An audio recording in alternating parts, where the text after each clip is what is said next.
psychology, political science, biology, physiology, economic theory. Take any theory you can find from any discipline you've been exposed to in the Western world, and you could not, within the confines of the parameters of that theory, explain why we are still here. In fact, if you use the parameters in any of those theories, they would tell you none of us should be here.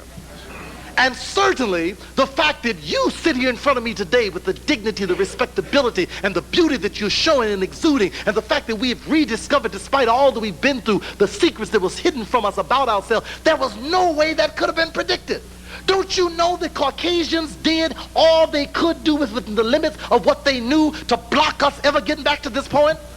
Don't you know there was never supposed to be an Ivan Van Sertima to know that African people had been here before they came, before Columbus got here? Don't you know there was never supposed to be a John Henry Clark, never supposed to be a Joseph Ben Yakanan, never supposed to be a Van Sertima, never supposed to be a Asa Hilliard, never supposed to be a Maulana Karenga, never supposed to be a John G. Jackson, never supposed to be any of these people engaged in restoring this? Don't you know they did all they could to prevent it? They spotted our brightest ones, snatched them quick. They tried to kill them, then they tried to drive them crazy, and then they simply reprogrammed them. So we lost many, but look how many we kept. The development of the minds that we have cannot be understood using any concept of educational or training theory. It can't be understood. If you deal economically, you can't explain our economic situation based upon economic theory. We are not supposed to be here. And not only are we here, we got billions of dollars. We got good money. We just don't have good sense. But look, don't let nobody fool you. I mean, this is where I agree with Tony Brown up and down. I don't agree with his party affiliation, but I agree with him up and down. You got the money. I mean, I have seen it over and over again. Black folks can buy whatever they want to buy, do whatever they want to do financially, because we've got a power that's bigger than money. I mean, psychologically, we should have been devastated. You think some of us are crazy? All of us should be crazy. Every one of us. Every one of us. You think we got a few junkies? Any brother who's not a junkie is a miracle. Any sister who's not an alcoholic or suicidal is a miracle.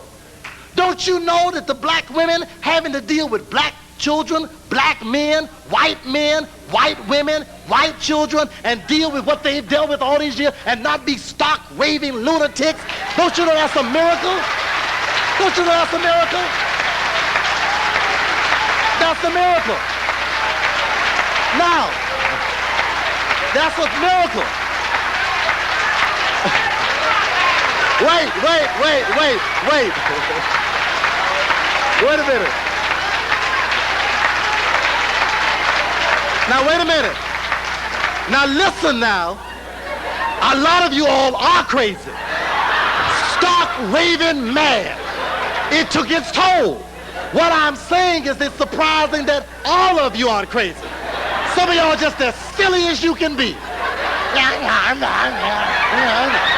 Hush, fool. You understand? I mean, the fact that there's one brother who's willing to be a father, a husband, take on responsibility of leadership. The fact that you can produce one brother, handsome, intelligent, well-liked by white folks and black folks alike, could be doing whatever he wanted to do, and decides that I'm going to fight for black folks and make enemies everywhere. How do you come up with one of these? Not based on any psychological theory we've got. And ain't ego tripping either. If he was ego tripping, he didn't have to do what he's doing. I mean, like, you know, what Reggie Jackson think he could do, John Wiley Price could equal and excel overnight. You see, so it ain't about arrogance. And the point of it is that by the mere nature of his commitment shows otherwise. And I'm telling you, these are things that we've got to understand, that our very survival is miraculous. You don't know how hard they work to not let us be here. First of all, they uneducated us, then they miseducated us. They somehow have given us the paradigm. They've given us the insanity. They've given us themselves as God. They've given us everything that we were supposed to make sure we never got out of this mess. We were not supposed to have anybody fighting on our behalf. Afrocentricity was never supposed to come up. We were never supposed to know that Africans gave the world civilization. We were never supposed to know any of that. That was never supposed to happen. We were never supposed to have black men standing up again talking like men and not wanting no white woman no kind of way. No kind of way. Not wanting one. Not even wanting one. Listen. Listen. We were never supposed to have black women who still loved and respected black men. Never supposed to. They did everything they could to make you believe a black man ain't nothing. No good, rotten dogs, unreliable, ditch you and dog you, don't respect them, go somewhere and find you a white man or use you a black man as a stud and go in and do what you need to do. You don't need no good, good for nothing, Mr. making, acting, rapist, molesting, dog, black man. That's what you're supposed to believe. And many of our women believe it. They write about it, they describe it, they stand about it, they talk about it. They can't stand black men. But I understand why. They work to make you that way. The miracle are the ones who say they may be all that, but they bad too. They bad. Look.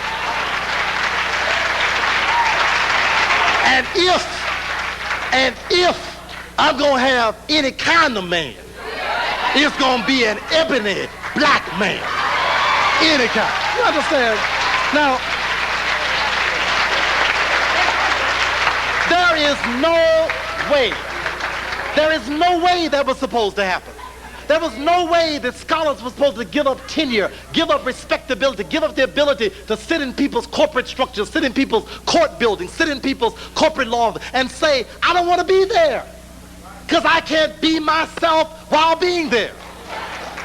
You were never supposed to have that, but we got it. And you wondering where the miracles are? You the miracle. Every one of us is a miracle, and I thank God for it. It is something very special. Now, look, when people come to me and say, but Akbar, look at our children. Look at the crack. Look at the alcoholism. Look at the poverty. Look at the homeless. Look at what's happening in the schools. Look at these crazy Negroes. Look at the Clarence Thomases. How can you say it's going to be all right? Mainly because we got a John Wiley Price. We got a John Henry Clark. We got a Sister Ragsdale. We got brothers and sisters all over this country who have not been defeated and will not be defeated. That's how I know. That's how I know. Look, I don't care how bleak it is. Bring all the statistics and the conspiracy theories you can come up with. Come up with new concepts of conspiracy. Make George Bush the reincarnation of the devil who met on Mars while talking through a NASA telescope, getting ready to get together with the Masons who talked to the devil who built the pyramid while putting it on the dollar bill to be juxtaposed on the 33rd degree latitude while moving through the 666 with written in the back of his head while getting up in midnight facing the west while worshiping Lucifer, lighting black candles and wearing red, blue, and coming out of the blue color and understand the fall. Bring it all. And I say, we gonna still win. We gonna still win. The victory is still ours. Come with your theories, I don't care. Listen, last but not least, how do I know the victory is certain? Not only how great we were, not only the evidence of our empirical presence, but ultimately because God told us so. The promise of the prophets. Long time ago, before anybody around here conceived of being around here, there were ancient African minds who understood the confrontation between Osiris and Set. and understood that there was a spirit that is known as the Set spirit that was going to serve as an ongoing rival and competitor and an intended devastator of the spirit of Osiris that rose up as Osir in the time when all things were trying to defy the righteousness that he came operating under the principles of Ma'at.